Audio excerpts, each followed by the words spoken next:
How to delete pictures in Google Chat. It's a very simple and a quick process, so let's jump into the video.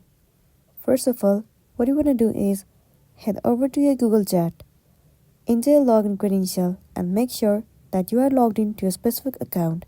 Once you have been logged in, it will land you on this homepage. Now what you want to do is head over to the inbox of the person that you want to delete the picture. Now first of all, let me upload one picture and send it to this person. Well, once the picture has been sent, now in order to delete, what you want to do is tap on the picture and then click on the three dot. At the bottom, the option of delete will be visible to you. Simply tap on delete. Once again, you have to click on delete. After that, the picture will be deleted permanently and then you'll be good to go.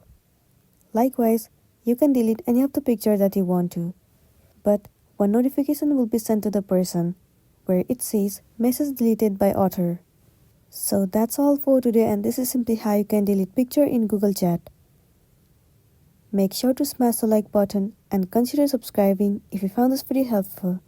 We'll see you in the next one.